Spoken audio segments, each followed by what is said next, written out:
So here we are at the end of our conference. We have one more panel for you. As I said, I'm Catherine.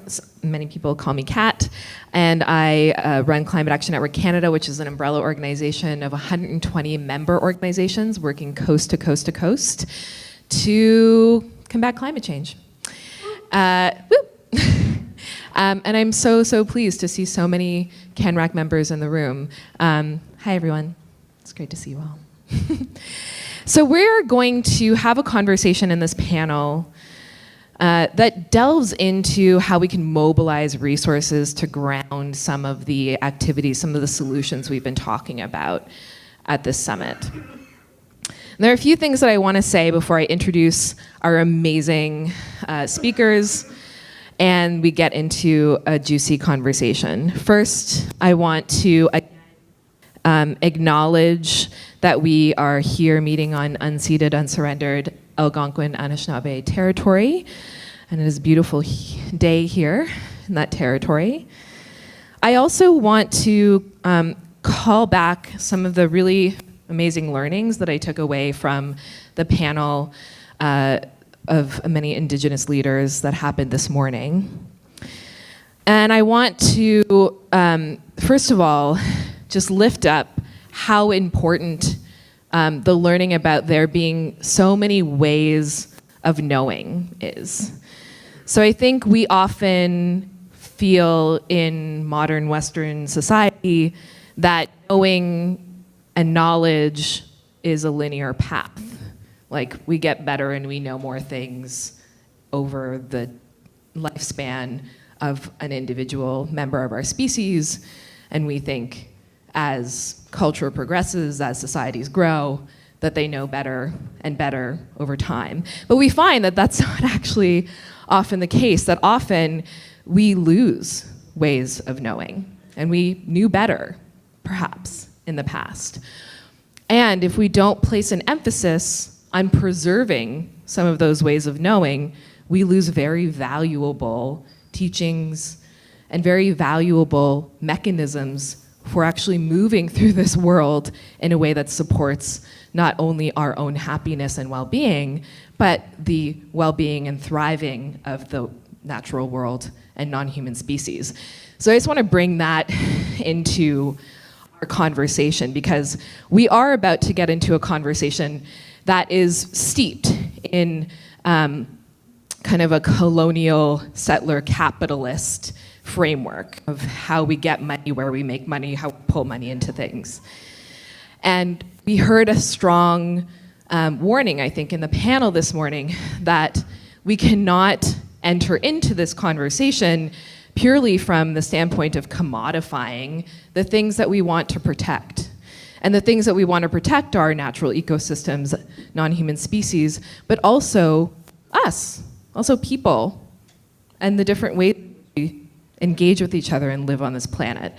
So I kind of wanted to bring that into the conversation from the get-go, because although we are about to talk money, I think that our financial systems are a reflection of the ideological paradigm that we live in.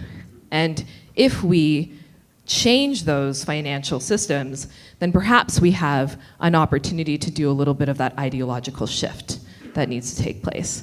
And I've asked each of the panelists to think about that in their comments. So, with those comments, I am going to introduce our panelists in order, and maybe I'll just ask that as I introduce you, come up on stage. So Mike Wilson is the Executive Director of the Smart Prosperity Institute, and I'm just gonna say people's names and titles. Y'all can find our biographies online. Jason Taylor is the Head of Government and Sustainable Finance at Scotiabank. Come on up, Jason. Anastasia Mourogova Millin is the Senior Development Manager for the Solutions Finance team at McConnell Foundation. Come on up, Anastasia. Amanda Reed, there you are, is the Director of Strategic Partnerships at Nature United. And Florence Daviet, who you've seen a few times throughout the conference, along with Amanda, is the National Director for the Canadian Parks and Wilderness Forest Program. All right, everybody. Welcome. Oh, it's cozy. Okay, so Mike, let's start with you. Okay, so as we were setting up for this panel, Kat's instruction to us was to talk about how do we change the millions of dollars that's being invested in nature-based solutions and conservation into billions and possibly even trillions of dollars. So it was a tall challenge. But I think, one of the things I take from these discussions so far is we're making some progress. I'll share a really quick story. It was in 1999, Roy Brooke, Andrea Moffat, and Sandra Odenall and I, who were all still active in this space, we got together a group of all of the people that we felt were working on conservation finance and climate finance in Canada, and you literally could fit them on this stage together. So the fact that we've filled a room with people that are working on this tells me that we're starting to make some progress. But I think we all agree we're going too slow. We don't have enough projects, and the projects that we have take too long to develop into real actionable projects. So I'm just going to frame this discussion we're going to have with our panelists around 5 things that I think we need to be getting a lot better at as a community that cares about these issues. And I'm going to do it as a bit of a bottom-up exercise of what I think we have to get good at. So the first one, Rob Wilson said this to me the other day. He said, when it comes to ecosystem services, we're getting good at talking about them. We're not yet really good at engaging people that care about the values that those services provide and talking to them about ecosystem services. When we set up the Municipal Natural Asset Initiative that's been talked about a fair bit at this conference, when we set that up a few years ago, that was based on exactly that premise, the idea that municipal asset managers, infrastructure investors, they cared a lot about some of the services that ecosystems provided. They just didn't know they cared about it, and to the extent they knew they cared about it, they didn't know how to translate that into investment cases for themselves, and so that's what initiatives like that we're trying to do. The second thing we have to get better at, and it flows directly from that, we've got to get really good at building the investment cases for the type of investments and the type of projects that we want to have advanced. And this is really tricky. The people that are willing to invest and could be motivated to invest in these projects they're a different ilk of people than we tend to work with, and they're all different, and they all have different interests in the type of investment we're asking. There's infrastructure investors, there's private capital investors, there's private bond issues, there's municipal corporations. They all have an interest in this, and it's different, but it has to be communicated to them in a way, and I hate to say it, in an economic way that doesn't necessarily come natural to us, and we're learning how to have that conversation. The third thing, I think, we need to be boosting the policy and market signals to make those cases for investment stronger. This is one of the things, offsets. Offsets give a good opportunity to do that, and really applaud the federal government for the work they've been doing recently in getting the regimes in place to activate those offset markets. One of the things, we at Smart Prosperity Institute put out a report very recently, yesterday, on this. And one of the things to note in this, and I was really happy it came up in the Indigenous panel today, that as we boost these market signals, we have to be really smart and conscious about the signals that we're sending through doing that. So when so in offsets, for instance, we want to make sure that we're boosting the signal for nature-based solutions, so for carbon sequestration, but at the same time, we want to boost the signal for good conservation actions, and we've got to optimize between those two, good conservation and sequestering carbon. So that was the third. The fourth one, it kind of wraps from all of these. We need to be socializing these opportunities and socializing these opportunities with that investment community that we want to appeal to. I think I wanted to mention the Nature Conservancy of Canada is hosting a really important workshop in June 4th and 5th, I believe it is, where we're trying to get the investment community in the room and find out from them what do they need as investment cases for projects to go ahead and projects to be unleashed. So learning to talk the talk and develop the work that they need to be able to be interested in these type of projects. And finally, the last thing I think we need are just people that are really good at making these deals. And you know, it's really inspirational because you are all around this room, but it's almost, we need 10 times more people that are out there on the land, understanding the services that can be provided, understanding the deals that can be made, and engaging the financing community on those.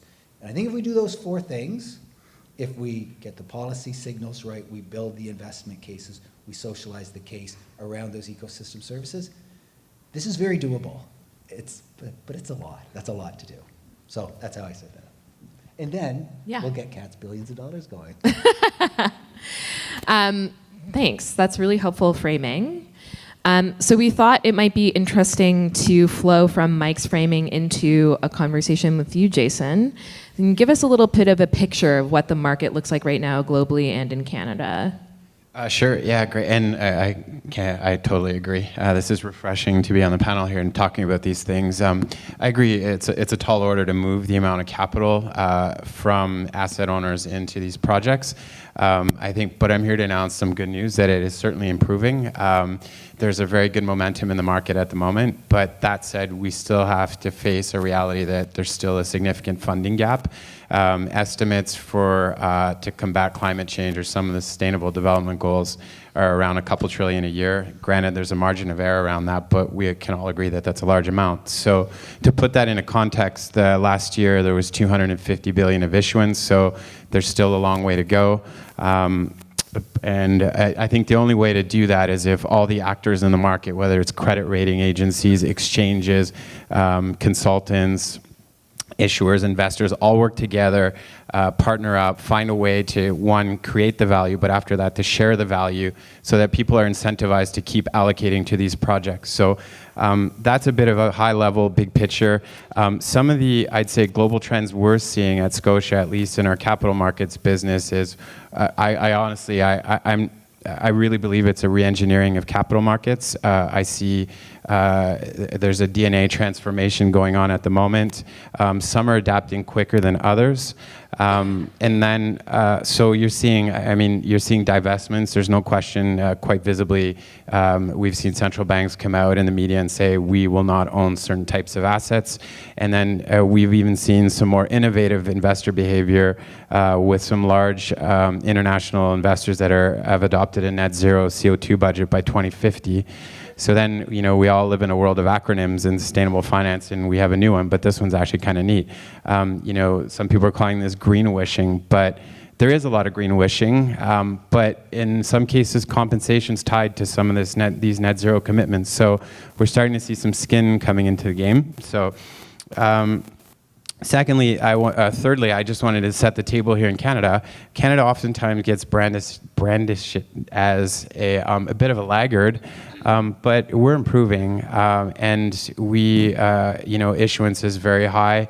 The market has about 20 billion of green sustainable debt. The market's going to double in the next 2 years. Province Quebec did a transaction this morning that went extremely well. Investors from all around the world were attracted to, they were incentivized to lend money to the province. They're a dark green rated issuer.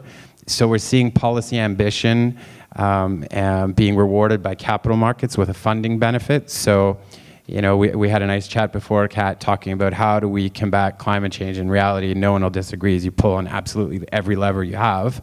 But one, I think capital markets can help that along by providing an incentive. So I would say that sustainable funding in the public debt market in Canada is 8%, so it's growing. And the cost of funding of green funding versus non-funding sort of moves throughout time, and there's some very good research being done on that attribution. But oftentimes we're seeing issuers with a pure sustainability profile are being rewarded with a very lower cost of capital, so their funding cost is more stable. They're attracting green funds around the world, central banks. So these benefits now are starting to become tangible. Lastly, I want to humanize a bit the bond market so we can touch and feel it a bit more, because it can become esoteric at times. So I wanted to talk about a recent World Bank deal that was done in Canada. They raised $1.5 billion. The program has grown from 1 to 1.5. So you can see that the investor demand is increasing. There was in the last transaction a couple weeks ago, there's $1 billion of that bond that was placed here in Canada. It's a sustainable development bond. In this case, went to oceans and water. There is an additional pool of capital for issuers that are prepared to do some of the work to align themselves with some of this changing DNA. So that's what I would share from our vantage. Thanks, Jason. And it feels like a natural progression to speak to Anastasia, where the McConnell Foundation has assets that it thinks about investing in a particular way. So do you want to talk a little bit about the work you're doing at McConnell in that regard?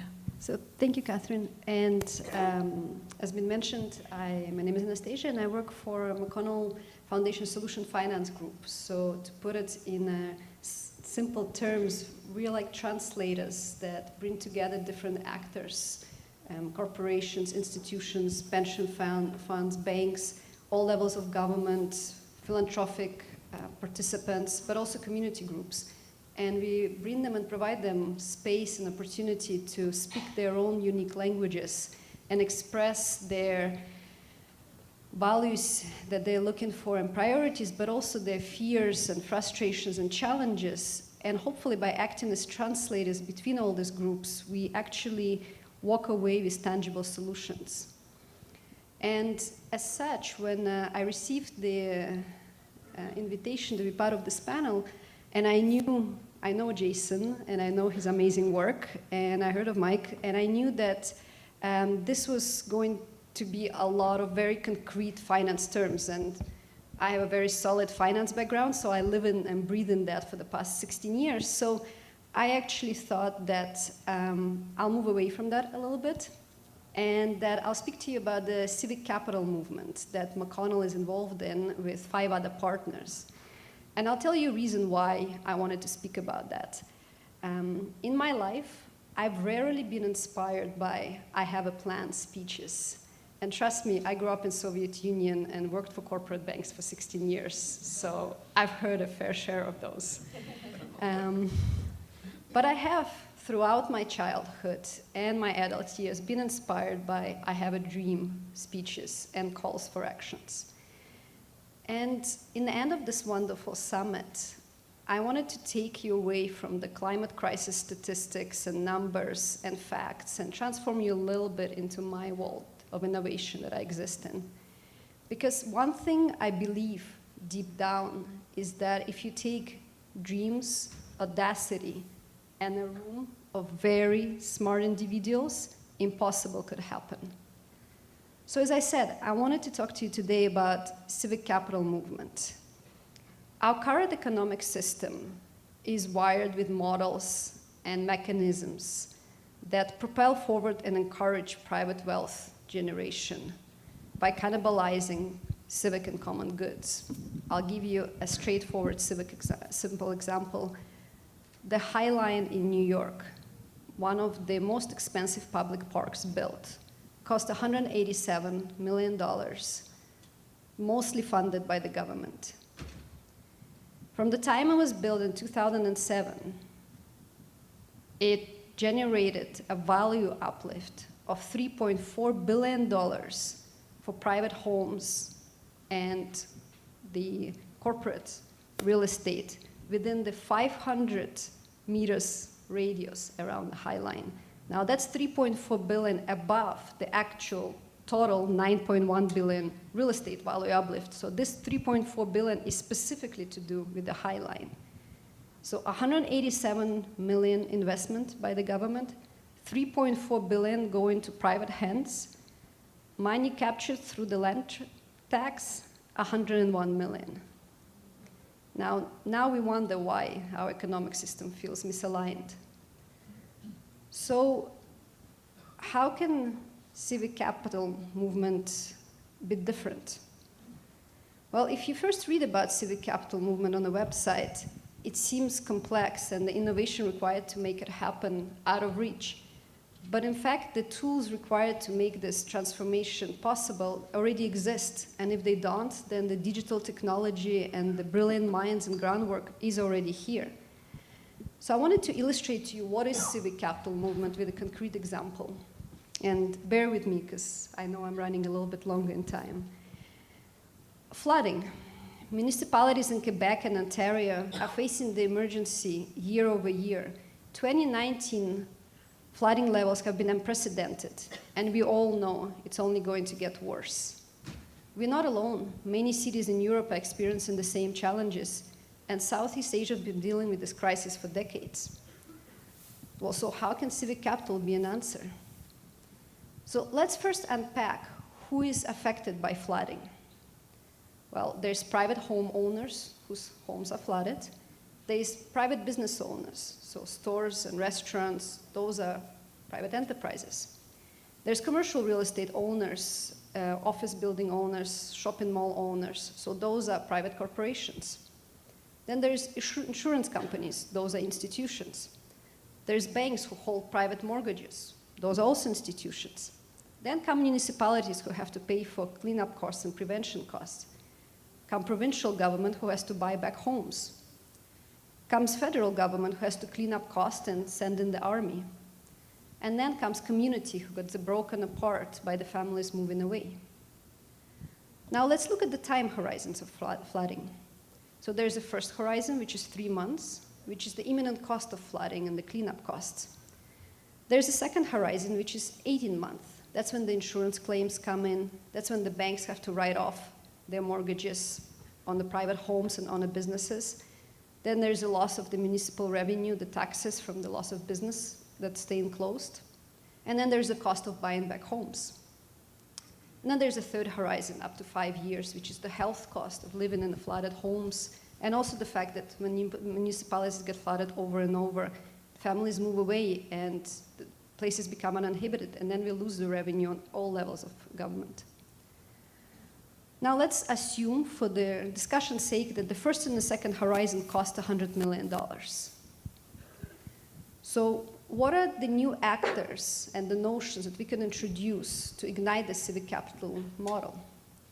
Well, there's thousands of social enterprises, not-for-profits, cooperatives, indigenous groups, community groups that all have solutions, nature-based solutions, that they've been working on and thinking about at the local level and community level, also national level and international level. There's a civic assembly that's run democratically, where every resident gets a vote. We could debate whether children and teenagers should get the vote. I think Hannah and Cooper and Greta Thunberg would tell us that they should. And then there's a civic trust, a super CIB, where every resident with a vote gets a $1 share. And finally, there's outcome contract buyers, which is the private and corporate foundations. What are the new tools that the civic capital could introduce? Well, there's digital technology, where the voting assembly, all the voting is done electronically through our smartphone. There's digital titles held by civic trust. So remember that civic trust where every resident gets a $1 share? Well, those civic trusts could hold every single real estate asset, whether it's private homes, private businesses, but also all the civic goods, civic assets such as schools, libraries, trees, roads. All that could be held at civic trust. And then there's the blockchain technology, which is just a simple way to create the agreements within the community about how money flows in and out. And that becomes open source and everybody knows about. So now, let's actually go through the model. So remember we said that the first and second horizon cost us $100 million. So let's assume that the solutions that the social enterprises, not-for-profits, co-ops, indigenous groups, that the solutions they have, including the nature-based solution, cost that $100 million. Now the municipalities will say, look, we don't have $100 million to give. We're still paying for 2019 cleanup costs. But one thing I can tell you is that $100 million is not hard to find when you remember that there were other actors involved in this model, that there were institutions involved in this model. 100 million, as we heard Jason quoting billions and trillions, is small change. But of course, institutions are going to say, we're not going to just provide you $100 million, we need assurance. We need to know that we will be repaid. Now we'll say, well, we know that if you allow all those groups to implement their solutions, then the cost of flooding will be less. And how do we measure that? Well, let's look at the last 3 median cost of flooding over the last 3 years, and then look what the cost of flooding will be once the solutions are implemented. But there's still the risk, nonetheless, for those institutional players. They're not ready to fund $100 million, even though they have it. And on top of it, they say, we would like to get some interest on that money. No problem. This is where the foundations come in. So the foundations, corporate foundations such as MasterCard, HSBC, RBC foundations, as well as the biggest, wealthiest private foundations such as McConnell Foundations, they are the most liquid institutions in this country. I mean, their balance sheets are all striking. And they have a mandate to create community environmental change in this country. So we know that they're viewed as strongly as municipalities. Their corporate foundations are rated AAA, and private foundations could be rated AAA.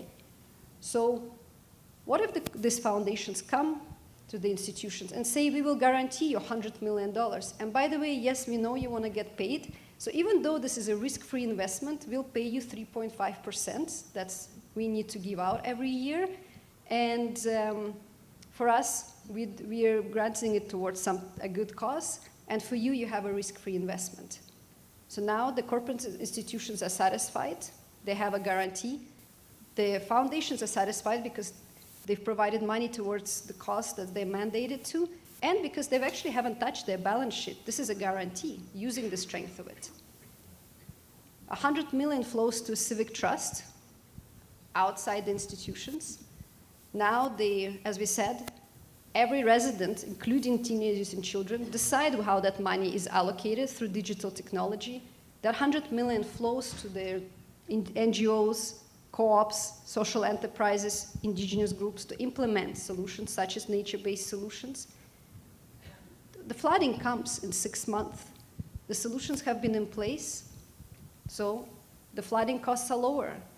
Now the institutions they write off the provisions that they've had, hence their investment is recuperated, the foundation is happy, and we've just provided solution for flooding. Wow. Should we all just leave the stage now? That was amazing. Thank you. That was actually very helpful, concrete grounding in what we're talking about. Thanks, Anastasia. Okay, so we've had some conversations about, kind of what needs to happen to catalyze these resources flowing. We've had a little bit of a look at what the markets are looking like. What private investment can look like. But there's, of course, also a huge role for public investment. So Amanda, I think you're going to delve into that, and then Florence is going to follow up with a couple of ideas. Thanks. And how much time do I have? 2 minutes? Like 5. Okay. Cool. So actually, Nature United, most of the work that we do is about supporting Indigenous land use planning and community economic development, which ends up leading us to a lot of conservation finance. And we like to work with Scott and Smart Prosperity, Mike, Scott at Smart Prosperity. And it was great speaking with you last night. Really cool model that you guys are doing. But I did want to focus on the $3 billion Natural Climate Solutions election platform commitment. It's been 2 days, and I think we've hardly talked about that, except for the 2 billion trees aspect of it. And that is just such critical funding. $3 billion for natural climate solutions, it's global leadership. That's the type of commitment that Canada can take to the biodiversity and climate COPs and say, come along with us. We're ready to do this. And also, it would really accelerate natural climate solutions if we put $3 billion on the ground in Canada. So I think it's really important to look at that fund and also look at it in combination with other funds that we have in the government. So we have the Nature Fund, we have the Disaster Risks Adaptation Fund, we have the Green Pathway of the, I have these written down, and these are not funds I know, the Green Stream funding of the Investing in Canada plan. So we have these great funds. They have different drivers. So the Nature Fund, the driver is conservation with a lot of co-benefits, including climate. The Disaster Fund, risk resilience and adaptation with a lot of co-benefits. The Green Stream Fund, natural infrastructure with a lot of co-benefits. The Natural Climate Solutions Fund was rightly named the Natural Climate Solutions Fund with the focus on mitigation, with a 30 megaton target on that fund. And again, I appreciate your intro remarks where we've had a lot of talk about not parsing out the different pieces of land and putting it back together in a holistic relationship approach, which is the right way to go. But here we are parsing out assets and things like that. So I don't mean it in that way, looking at it separately, but I'm looking at the driver. This is a great opportunity to look across all those funds and say, what are we not doing on the mitigation side with the existing funds? And so how could this new $3 billion fund really be put to work? I really liked what Niall said yesterday. Paraphrase him, certainly not quoting, but he basically just said a good fund is not just throwing money at the problem. It needs to be backed by a strategic approach. And he also said we need to be flexible. So yes, we definitely need to get some money in the ground. We need some near-term wins, that low-hanging fruit, the no-brainer projects. Yes, we have to start on the 2 billion tree planting commitment. And I think we should all take a breath and look at the 30 megatons and the 3 billion NCS fund and say, how can that fund really be leveraged and really be put to good work? I think if we did that, we'd start to see that it could support some really innovative and new approaches. It could go into things like improved forest management, into performance-based payments to provinces for improving policy, long-term management contracts with agriculture producers or the forest industry or indigenous communities for stewardship. It could go into incentivizing climate-smart supply chains, especially in forest and ag. I think it's really critical that that fund, even more so than a lot of the other government funding, thinks about strategies that can support the good actions of the private sector and industries, provinces and territories, and indigenous governments and communities.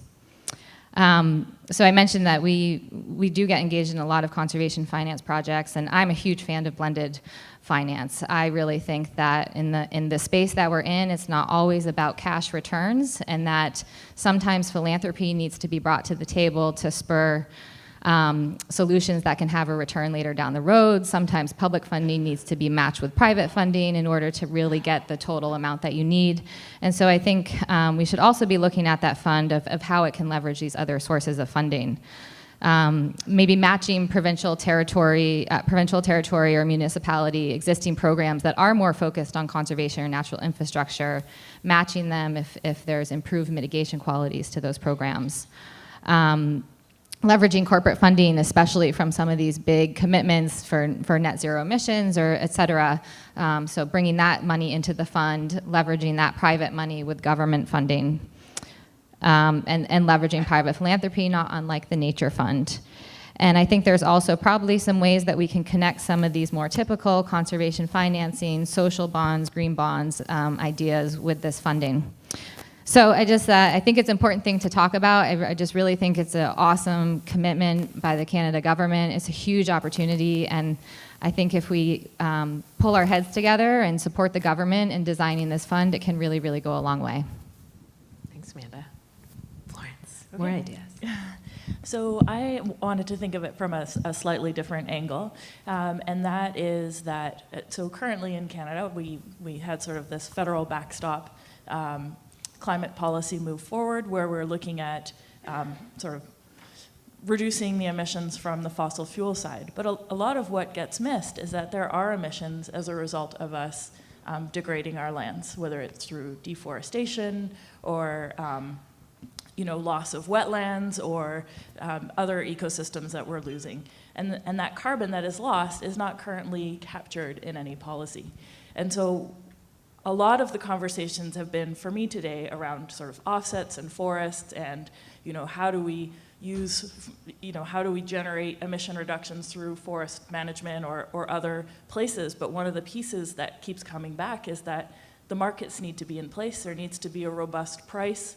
There needs to actually be some kind of incentive for people to change their behavior. And so one of the things that I have been thinking about and put forward in a paper that I released this summer was whether there was a place to adapt our current Greenhouse Gas Pollution Act to add the emissions that are occurring as a result of the land that we are degrading, essentially.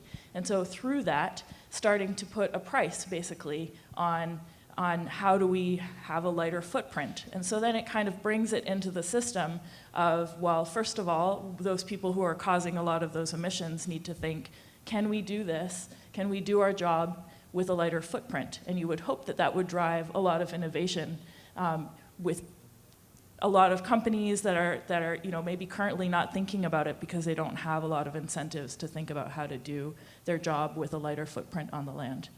Likewise, if they find, as in other systems, that they're incapable of doing that, they could generate also money to put in a fund. They might generate money if they were allowed to do offsets. So it's sort of adding that piece more directly into our climate policy as one way to start to capture in our markets the ecosystem services that we talk about, but that we currently haven't really put a price on. Thanks. Thanks, Florence.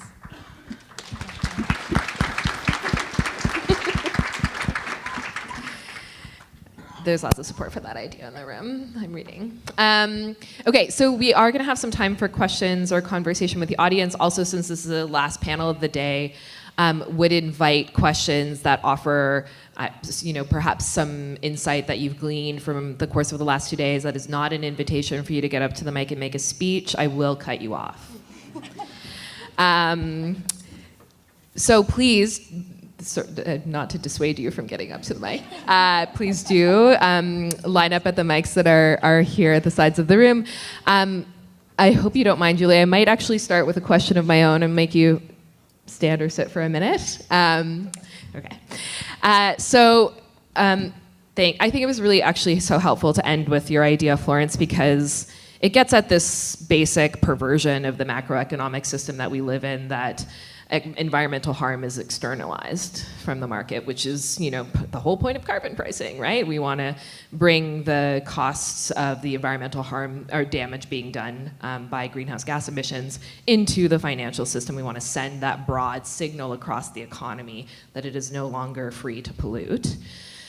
And so I think that's a fiscal tool that many of us have had to wrap our heads around, whether we wanted to or not, over the course of the last couple of years as we've had this conversation about carbon pricing in Canada. And it also points to this larger issue that I was trying to ground our conversation today in, which is that we operate in a macroeconomic system that is just not conducive to us, that is often not conducive to us living in a way that is respectful to the land and to each other. And very helpful, I think, Anastasia, to hear from you. This statement, I tried to write it down. Our current wealth system prioritizes private wealth accumulation by cannibalizing civic wealth and investment. And I think that was really powerful. And it's kind of what I'm trying to get at here when I say, can we use some of these fiscal tools not just as a means of freeing up resources to take action, but also as a means of doing some of this really important ideological shift work. And interestingly, when I spoke to you, Jason, I think Mike and Amanda might have stuff to say about this as well, it was really good for me to hear as someone who isn't a finance brain. I'm going to be real, sometimes when you guys use these terms, I'm just like, spaced out. But I am a policy brain, and it is so fascinating to hear the ways in which positive environmental policy is having the effect of really attracting investment, and how perhaps inconsistent or weak environmental policy is having the effect of detracting of investment.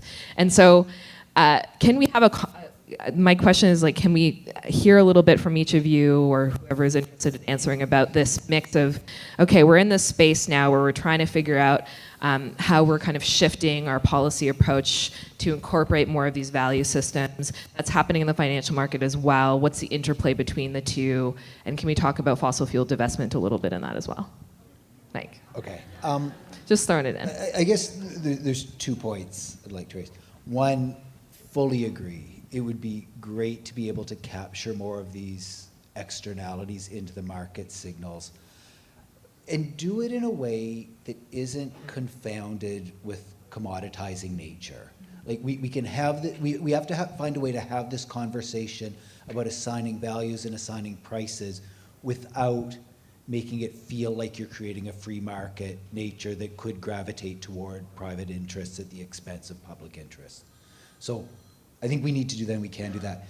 My guess, without having one bit of data to support this, that could help us capture maybe 10 to 15, maybe 20% of the value of ecosystem services in nature.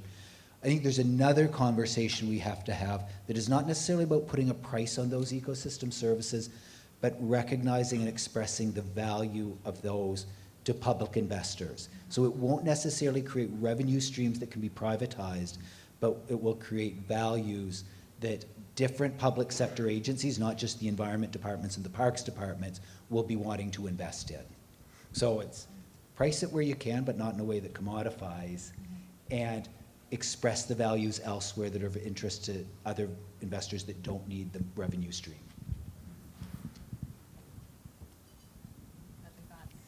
I just have an anecdote to share.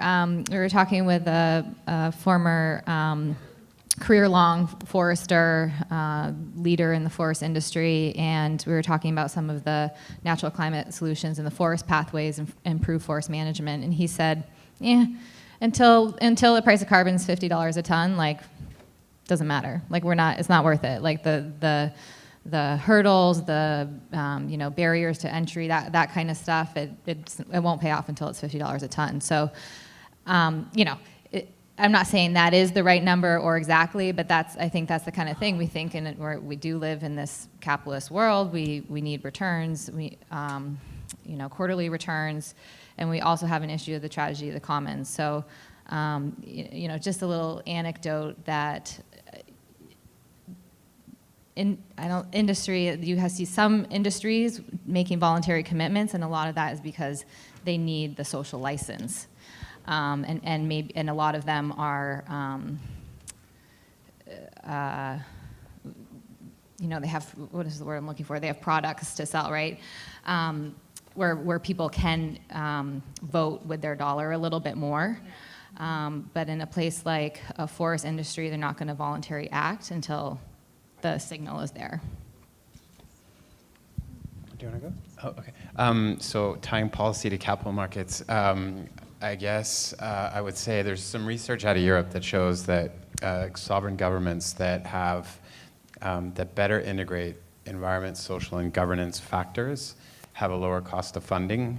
So the skeptics will be quick to point that that's just causality, and it's correlation. It's not causality. It just happens to be that wealthy countries are able to put resources to managing these programs. But I think if we work through some of the skepticism, I think what the markets are trying to do is to asset owners are actually realizing that their capital has a lot of power. It could force behavioral change. And what they're saying to issuers is if you're willing to modify your behavior, or a government or an organization, then we will provide this capital to you, and at a lower cost in some cases. So, and what that normally does is it has an effect of causing a government or a corporation to go from identifying green assets and finding, okay, well, what's green and what can we put in a bond deal and go out and look really good, to changing the dialogue and finding ways to create green assets. So, so this is an incentive the capital markets are providing now for governments and companies to monetize that. and hopefully it's going to create a systemic behavioral change. So, and now what we've seen in the past few years is a lot of investors through Climate Action 100 have been engaging with the largest CO2 emitters, corporations, but there's rumors that they're going to be engaging governments now. So, but the nice thing about that is, to be honest, I think speaking to both sides, so the investor and the government and the corporation, there's a nice dialogue that forms between the two. There's a sharing of knowledge. There's definitely cases where Poland, for example, had a really high ESG score, and they were met with large bond funds that divested Poland. And you sort of say to yourself, well, what is this world coming to? You know, sky must be falling. And usually that's because the engagement with the government probably is unsuccessful. But through the principles now, it's to work together and collaborate and share knowledge. And I think, you know, in this room, it'll never be fast enough, we can all agree, but I think that people are starting to realize that they do have power in their capital, and if not, they don't want to use it, at least try to express, don't compromise your values in the way you allocate it. So that was just my thoughts about that. Julie. Hey, thanks. Hi, Julie Galfand. I don't know if you can hear me, I'm pretty short. Okay. My name is Julie Galfand, and I'm much less philosophical. Kat, my questions are much less philosophical than yours was. They're very practical. So my one question for Anastasia is, this Civic Capital movement, is there anything that you can point us to read more about it? Like, listening to your example was super interesting, but I was like, it was hard to follow completely, so I was wondering if you could point us in the direction of where we could learn more about that. And similarly, Jason, I'm not a finance wonk, so you talked about a dark green rated something or other in Quebec. You also talked about green sustainable debt, $20 billion, and you talked about the World Bank raising $1.5 billion bond placed in Canada's oceans and waters. You lost me on all three, so I was hoping you could tell me a little bit more about what those were. And I'm assuming that there's a lot of non-finance geeks here. Most of us are not. We're nature geeks or climate geeks. But so I was hoping you could just explain those things. Very practical question. Thank you for the question. Great, so my answer will be very quick, that yes, we've actually launched a website called civic.capital, and if you go and on the website, so you have 5 different asset types, civic asset types, and it's very comprehensive and done in a language that actually entices you to get involved versus being put off by the complexity. And also at the same time, you can download a booklet that we've spent, so as McConnell and 5 other partners, we've spent a year putting this booklet together that has examples from around the world, including Canada, but also a lot of other countries, where it shows you the model I was talking about, the flooding model actually being done. And some of it has to do with flooding, so preventive costs, but also some of it has to do with affordable housing in perpetuity, financing of the, again, a lot of different types of civic assets. So it's plenty of examples, and you can just download it for free.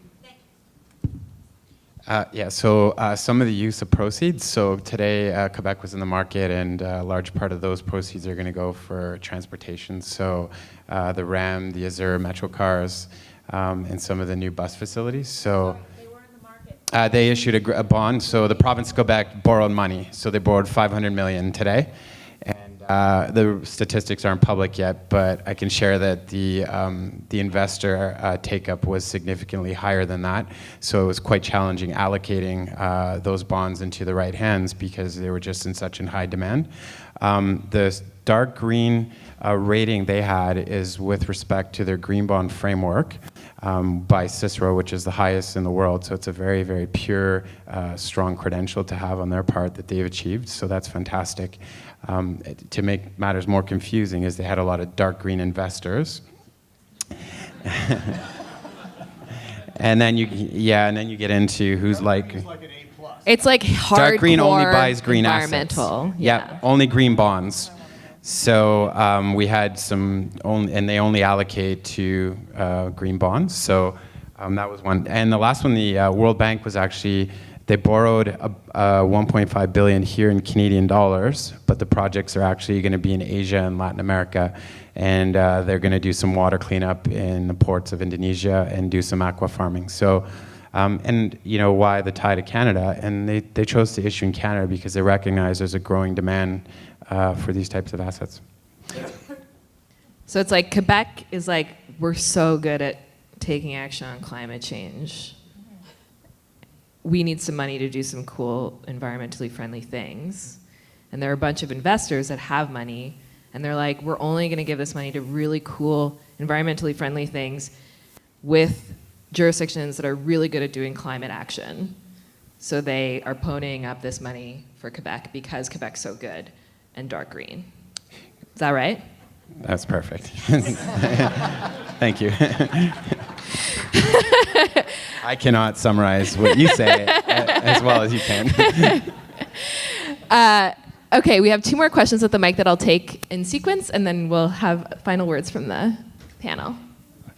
I'm Dirk Brinkman. I'm here on behalf of the Secwepemc Nation, who have a forest restoration project of 15 million hectares approximately. And I just wanted to contextualize a reaction and hear from you about 2 things. The first reaction, the project needs investment capital, and we believe it needs it from the government, and it needs to bring about co-governance between the nation and provincial and federal levels of government. But could it be private capital? When I hear about trillions of dollars, I worry about the corporate investment tail wagging the intricate sustainability within the forest ecosystem. So you almost answered my question in the way I'd like a little discussion about the necessity for a clear national climate standard or biodiversity standard, and one that's internationally recognized and rigorous, so tradability doesn't become a desperate survival of an investment by, we've seen that too often. And where we would like investment and where there is a big challenge, one of the problems we have is in British Columbia particularly, but it's across Canada. The last century we've managed our forests for timber value, which is conifer value, which has caused us to do lots of fire protection and create fire vulnerable forests, and we've got climate change. So what we need is a investment in conversion and the new technologies of mass timber that are being thought about that changes how we can use what we're going to be getting out of the forest as we make our transformations smaller diameters, just fiber transformed into mass products. So that kind of investment would be transformative to how we use our forests. And investment in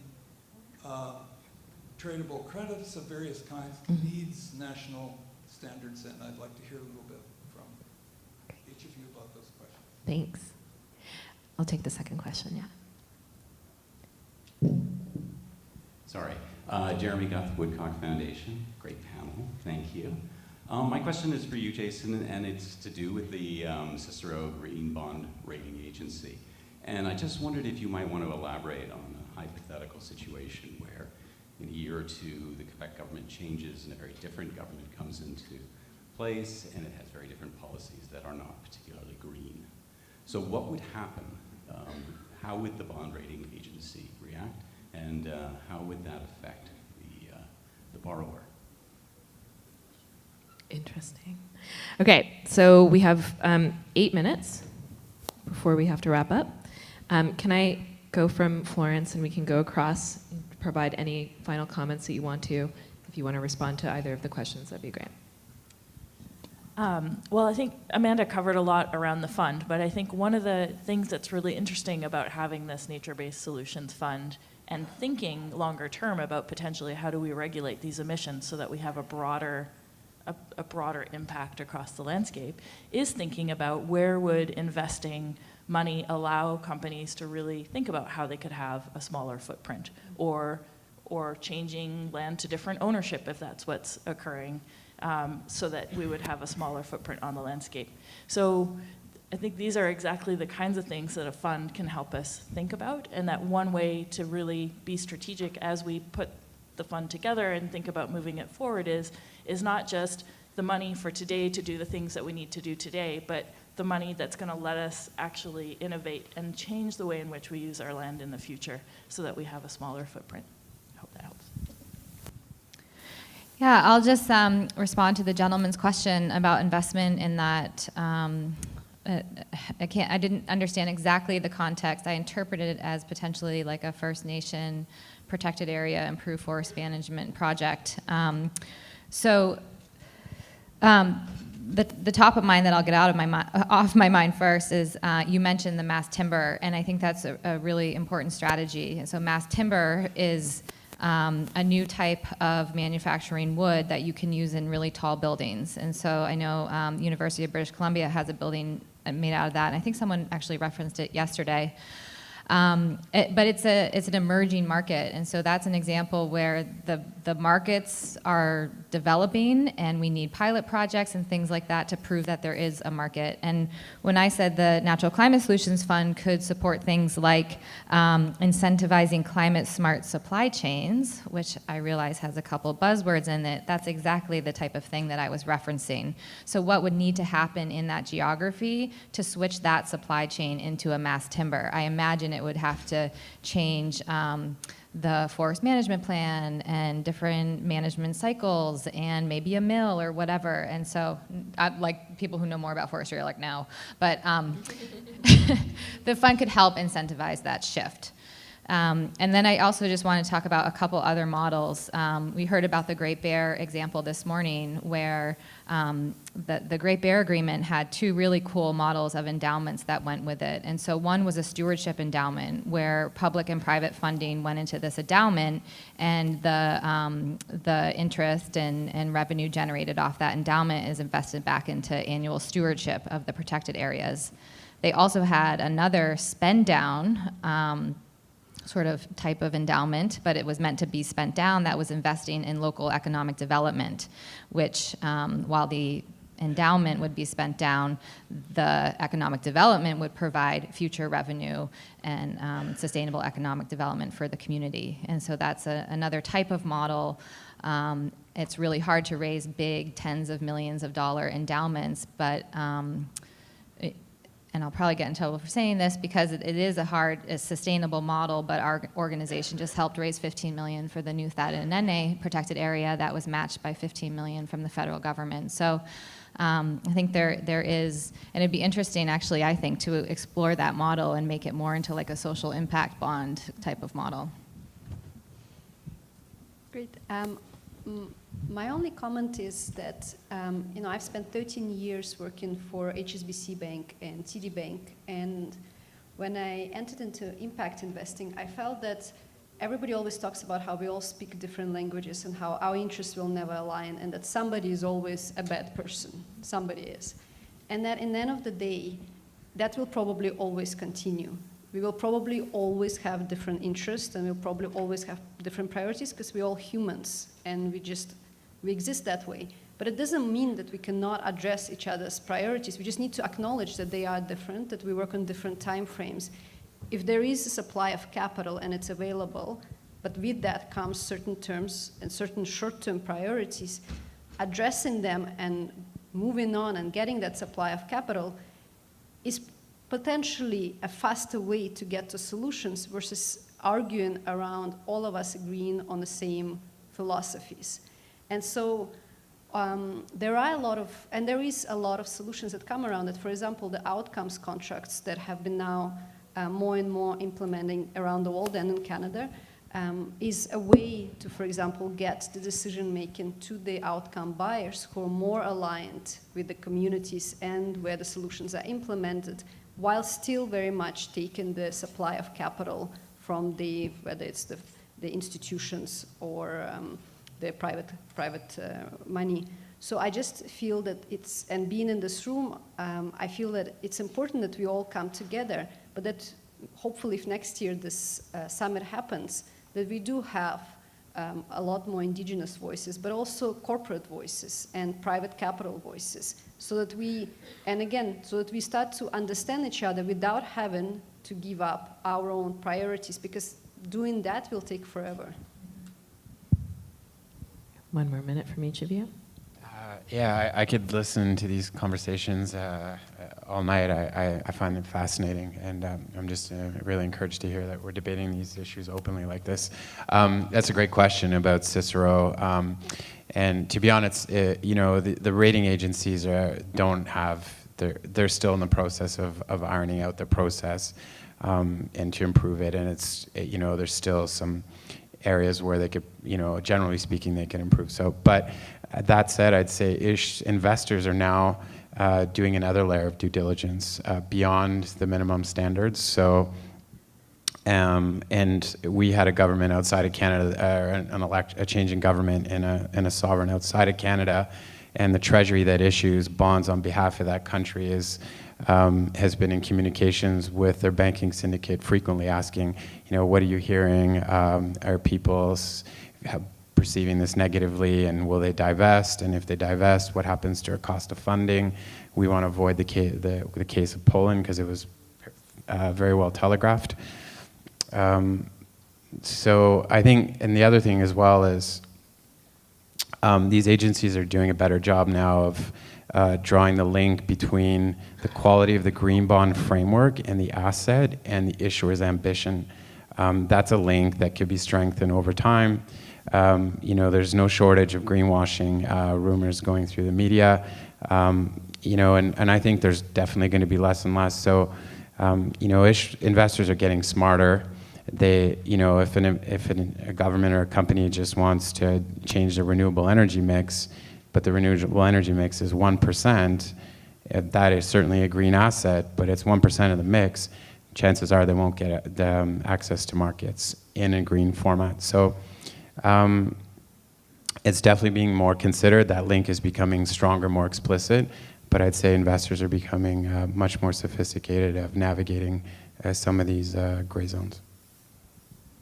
So two closing points for me really quickly. To the first gentleman's question, I think it really gets to, as we're designing the policy instruments that do internalize some of these costs, we have to make sure we do them with a level of rigor that makes sure that they are respecting the environmental, like be it climate or biodiversity or blended outcomes we want from those. And that's what we're trying to do now with the offset system that's being created. The second point I wanted to close, and this is what I wanted to close with, and it really comes from Julie's question.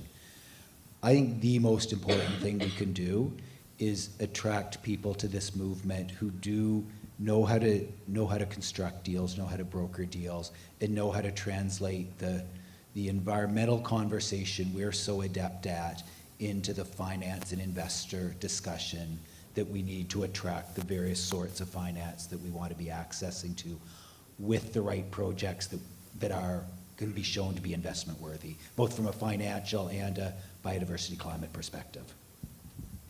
Thank you. Thank you all so much. That was really fascinating. Big round of applause, please.